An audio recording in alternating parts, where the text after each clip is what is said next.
Hello there, guys. Now, this is part 2 of exercise 7F, further substitution. Now, this is here. Have a look. Feast your eyes upon this. It's a bit weird.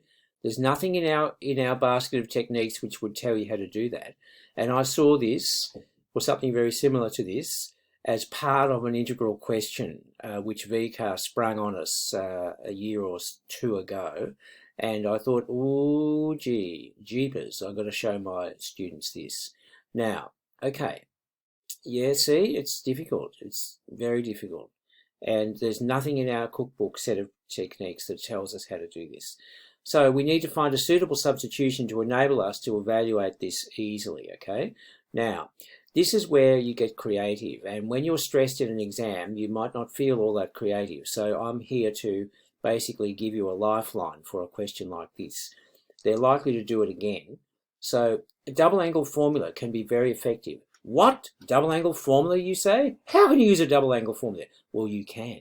You can. If you remember your double angle formulas, and if you're not relying on the formula sheet, you just might get the inspiration you need. That's why you don't want to be relying on formula sheets. It needs to be in your head. Now, you watch what I do, okay? It's really quite marvelous. Okay, so cos x, a double angle formula. What are you thinking about double angle formula for cos x, okay? Well, cos x equals cos squared of x over 2 minus sine squared x over 2. It also equals 2 times cos squared x over 2 minus 1. And it also equals 1 minus 2 sine squared x over 2. And in this instance, I'm going to use this. Now, just look at that. Look at it. See, now, I've got 1 minus 2 sine squared x over 2. Now, see, the reason I chose that one is because this 1 is going to take away from that 1, and it's going to just disappear. The ones are going to go, and I'm going to be left with plus 2 sine squared x over 2.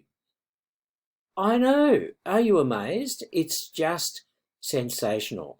Now, that becomes that, because we're looking at the positive square root. The positive square root. That's what this square root sign means. Okay, so it's just root 2 sine x over 2. I mean, all the trouble has disappeared, you see? And then we can easily do that. I mean, it's as easy as falling off a log. So, yeah, now what do I do there? Yeah, I've just integrated. It's very, very simple. So it's basically minus 2 cos of x over 2. And it's integrated between 0 and pi on 2. I mean, wow.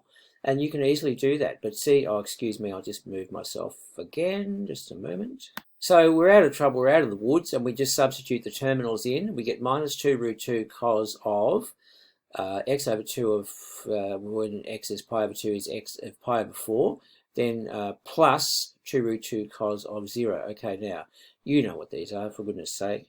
It's basically that's 1 over root 2. That one is 1, see? So you get minus 2 root 2 over root 2, and this one just gets you 2 root 2 plus 2 root 2 times 1.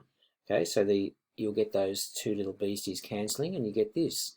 I mean, isn't that amazing? Do you like it? I love it. Absolutely love it. So if you get something like that, like a cos x, or a cos x it has to be, under a square root sign with a 1 minus that, that's what you're going to do, okay? That's what you're going to do to make it work. Now, the next one, I'm just going to go over the screen now. I want you to pause me and have a go at that, okay? Have a go at that. And the hint is something similar, okay? Okay, I'll see you in a moment when you've had a go at it, all right? Right, you're back, okay?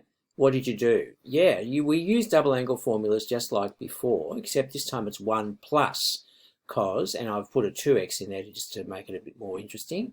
So, okay, what do we do now? Well, this time we're going to use cos 2x is 2 cos squared x minus 1, because I want that 1 to evaporate, okay? I want that to evaporate. So, therefore, we get this, you see? Look at it, isn't it amazing? So now the 1s are going to go, and I'm going to be left with a single term positive square root of, okay? And you just get that. Isn't it easy? So easy. So don't be worried about nasty old VCAR when you get a question like that in the exam. Just think, hallelujah, wow, I'm going to give this a go, and you'll get the marks. See? integration, and yeah, it's just really easy. Just go through the maths, and you with the upper terminal, there it is, yeah, and then there's nothing from the lower terminal, you just get root 2. How easy is it? So just be ready for them, guys. We're ready for them, aren't we? Okay, so put that in your little tool chest, your war chest of integration techniques that you might need in the event of a VCAR assault. Okay, all right, well, thanks. We'll see you soon. All the best.